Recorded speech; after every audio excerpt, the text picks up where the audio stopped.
தந்தி தொலைக்காட்சி நேயர்களுக்கு வணக்கம். நல்லதை சொல்வோம், நல்லதை செய்வோம், நல்லதே நடக்கும். இன்று 9/6/2023 வெள்ளிக்கிழமை அவிட்டம் நட்சத்திரம் இரவு 9:20 வரை, பிறகு சதயம் நட்சத்திரம். இன்றைக்கு நான் உங்களுக்கு சொல்ல இருக்கிற கருத்து, கிரகங்கள் ராசியை கடக்கின்ற காலம். சில பேர் எனக்கு ஃபோனில் கேட்பாங்க, சனி எப்போ பேச்சு ஆகுது, சனி பேச்சு எப்போ, இப்போ இருக்கா பேச்சுங்கிறாங்க, அப்போ இருக்கா பேச்சுங்கிறாங்க, குரு பேச்சு எப்போம்பாங்க. பொதுவாக சனி 2.5 ஆண்டுகள் ஒரு வீட்டில் இருக்கும்.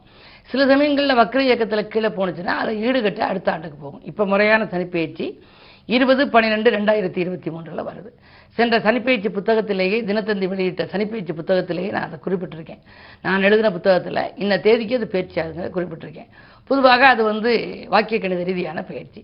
அதே மாதிரி குரு பயிற்சி எப்போ, குரு பயிற்சியிலே வக்கரமெல்லாம் இருக்கும். பொதுவாக குரு ஓராண்டுக்கு ஒரு வீட்டில் இருக்கும். இந்த ஆண்டு காலங்கள் நிர்ணயத்தை நீங்கள் தெரிஞ்சுக்கணும். இதுக்கு ஒரு பாடல் உண்டு. குறித்த கதிரோன் புகர் புந்தி. கதிரோன்னா சூரியன், புகர் அப்படின்னா சுக்கிரன், புந்தினா புதன். குறித்த கதிரோன் புகர் புந்தி குலவி நிற்கும் ஒரு மாதம். இவங்களெல்லாம் மாதத்துக்கு ஒருக்கா ஒரு கட்டத்தில் இருக்கும். சூரியன் சித்திரையில் மேஷத்தில் இருக்கும், வைகாசியில் ரிஷபத்தில் இருக்கும், ஆனியில் மிதுனத்தில் வரும். இப்படி வந்துக்கிட்டே இருக்கும். 12 மாதமும் 12 கட்டத்தில் இருக்கும். அதே மாதிரி சுக்கிரனும் ஒரு மாதத்துக்கு ஒரு கட்டத்தில் இருக்கும், புதனும் ஒரு மாதத்துக்கு ஒரு கட்டத்தில் இருக்கும். குலவி நிற்கும் ஒரு மாதம். செலுத்த மதி நாள் 2.25 நாளைக்கு ஒருக்கா மாறும் சந்திரன். ஆகையினாலே தான் அதை ராசி பலன்னு நம்ம சொல்கிறோம். செவ்வாய் மாதம் 1.5. செவ்வாய் ஒரு வீட்டில் 1.5 மாதங்கள் இருக்கும். இப்போ கடகத்தில் இருக்கிற செவ்வாய் சனியை பார்க்குறது 1.5 மாதம். அடுத்து 1.5 மாதங்கள் சிம்மத்துக்கு வருது, அங்கேருந்து சனியை பார்க்கும். ஆக இந்த 45 90 நாளும் இந்த 2 ராசிக்காரர்களும் ரொம்ப ரொம்ப கவனத்தோடு இருக்கணும். கருத்த சனி ஆண்டு 2.5. சனிக்கு 2.5 வருடங்கள். கனகன் ஓராண்டு, அதாவது குரு பொன்னவன் மன்னவன்பாங்க.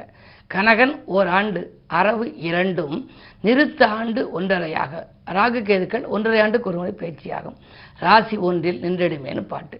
ஒரு ராசியில் அவைகள் நிற்கின்ற காலம். இதை நீங்கள் தெரிஞ்சு வச்சுக்கிட்டீங்கன்னா, எப்போ பயிற்சியானால் நமக்கு எந்த இடத்துக்கு எப்போ வருது, அப்போ நமக்கு வாழ்க்கை எப்படி இருக்கும், நம்ம அந்த நேரத்தில் ஒரு புது முயற்சி செய்யலாம்ங்கிறத முன்னதாகவே நீங்கள் திட்டம் தீட்டிக் கொள்ளலாம். ஜாதகம் உங்களுக்கு சாதகமாக அமையட்டும் என்ற கருத்தை தெரிவித்து இன்றைய ராசி பலன்களை இப்பொழுது உங்களுக்கு வழங்கப் போகின்றேன். மேசராசி நேயர்களே, பொன் பொருள்கள் வாங்க போட்ட திட்டம் நிறைவேறும் நாள். புதிய முயற்சிகளில் வெற்றி கிடைக்கும். உத்தியோகத்தில் கூட உங்களுக்கு மேலதிகாரிகளின் ஆதரவு கூடுதலாக கிடைக்கும்.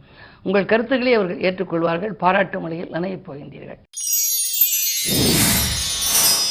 ரிஷபராசினியர்களே, சூரிய புதன் ஆதிக்கம் இருப்பதால் குழப்பங்கள் அகலும். குடியிருக்கும் வீட்டால் ஏற்பட்ட பிரச்சனைகள் தீரும். அதிகார வர்க்கத்தின் ஆதரவோடு ஒரு நல்ல காரியம் நடைபெறப் போகின்றது. அரசு வேலைக்காக நீங்கள் எடுத்த முயற்சி கூட கைகூடலாம்.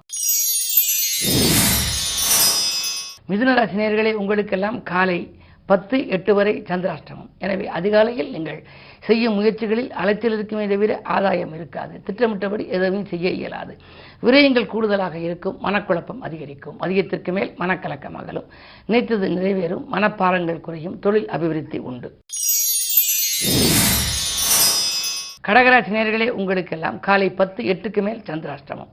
எனவே அதிகாலையில் நீங்கள் செய்யும் புது முயற்சிகளை செய்து விடுவது நல்லது. யாருக்கேனும் ஏதேனும் நீங்கள் தகவல்கள் கேட்டாலும் சரி, தொலைபேசி வாயிலாக தொழில் சம்பந்தமாக பேசினாலும் 10:08க்குள் பேசிவிடுவது நல்லது. அதற்கு மேல் சந்திராஷ்டமம் என்பதால் எதிலும் நீங்கள் நிதானத்தை கடைபிடிக்க வேண்டும். செய்யும் காரியங்களில் வெற்றி வருமா என்பது சந்தேகம்தான். பண தேவைகள் கூட பூர்த்தி ஆகாது. அதே நேரத்தில் அருகில் இருப்பவர்களின் ஆதரவும் குறையலாம். எனவே இறை வழிபாடு உங்களுக்கு கை கொடுக்கும். இன்று வெள்ளிக்கிழமை என்பதனாலே அம்பிகையை வழிபடுவது நல்லது.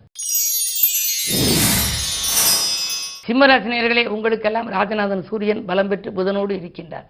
பொருளாதார நிலை உயரும். புகழ்மிக்கவர்களின் சந்திப்பு கிடைக்கும். உள்ளன்போடு பழகியவர்கள் உங்களுக்கு உறுதுணையாக இருப்பார்கள். கடன் சுமை பாதிக்கு மேல் குறையும். எடுத்த காரியத்தை இனிதே முடித்து வெற்றி காணும் இந்த நாள் இனிய நாள். கன்னிராசி நேயர்களே, உங்களுக்கு அஷ்டமத்திலே குரு இருப்பதால் அலைச்சல் அதிகரிக்கும். ஆதாயம் குறைவாக இருக்கும். இடமாற்றங்கள், வீடு மாற்றங்கள், உத்தியோக மாற்றங்கள் வருவதற்கான அறிகுறிகள் தென்படும். நல்ல நேரம் என்பதனாலே அதை சரியாக பயன்படுத்திக் கொள்ளுங்கள். தொழிலில் கூட நீங்கள் சில ஏமாற்றங்களை சந்தித்திருக்கலாம். புதிய பணியாளர்களை சேர்த்துக் கொள்வது நல்லது. துலாம் ராசி நேயர்களே, ஜென்மத்தில் கேது, 7லே ராகு, குரு பார்வை இருக்கின்றது. எனவே திட்டமிட்ட காரியங்கள் திட்டமிட்டபடி நடைபெறும். திடீரென உங்களுக்கு நண்பர்கள் நல்ல தகவலை கொண்டு வந்து சேர்ப்பார்கள். விரும்பிய இடத்திற்கு மாறுதல்கள் உங்களுக்கு கிடைக்கலாம். சக ஊழியர்களிடம் நீங்கள் கொஞ்சம் வளைந்து கொடுத்து செல்வது நல்லது. ஆன்மீக நாட்டம் அதிகரிக்கும். இன்று கிழமை வெள்ளி என்பதனாலே ஆலய வழிபாடு ஆனந்தம் வழங்கும். விருச்சிக ராசி நேயர்களே, உங்களுக்கெல்லாம் வியக்கும் தகவல் வீடு வந்து சேருகின்ற நாள். தன்னம்பிக்கையோடு செயல்படுவீர்கள். தலைமை பொறுப்புகள் கூட தானாக உங்களுக்கு வரலாம். உத்தியோகத்தில் சில புதுமைகளை செய்து மற்றவர்களை நீங்கள் மகிழ்ச்சி கடலில் ஆழ்த்துவீர்கள். மனப்பாரம் குறையும். தொழில் அபிவிருத்தி, உத்தியோக அபிவிருத்தி போன்றவைகள் எல்லாம் ஏற்படலாம். குடும்பத்தில் இருந்த சஞ்சலங்கள் அகன்று சந்தோஷம் கூடுகின்ற இந்த நாள் நல்ல நாள். தனுசு ராசி நேயர்களே, உங்களுக்கெல்லாம் ராசியை குரு பார்க்கின்றார். உங்கள் ராசிக்கு 5ஆம் இடத்தில் ராகு இருக்கின்றார். பிள்ளைகளால் சில பிரச்சனைகள் வரலாம். பிள்ளைகளை உங்கள் கண்காணிப்பில் வைத்துக் கொள்வது நல்லது. தொழிலில் உங்களுக்கு நல்ல திருப்தி ஏற்படும். தொழில் சரளமாகவே உங்களுக்கு பணப்புழக்கம் இருக்கும். 2ஆம் இடத்துக்கு அதிபதியான சனி 3இல் இருப்பதனாலே முன்னேற்ற பாதையில் அடியெடுத்து வைப்பீர்கள். அரசு வழியில் கூட உங்களுக்கு அனுகூலங்கள் கிடைக்கலாம்.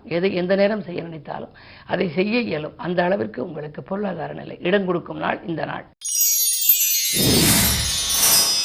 மகர ராசி நேயர்களே, உங்களுக்கெல்லாம் சந்திரன் காலை 10:08 வரை உங்கள் ராசிக்குள் இருக்கின்றார். சந்திரபலம் நன்றாக இருந்தாலே சிந்தித்த காரியங்கள் சிறப்பாக நடைபெறும். எனவே தொழில் வியாபாரத்தில் முன்னேற்றம் உண்டு. தொழில் இருந்த எதிர்கள் விலகுவார்கள். மனக்கலக்கங்கள் அகலும்.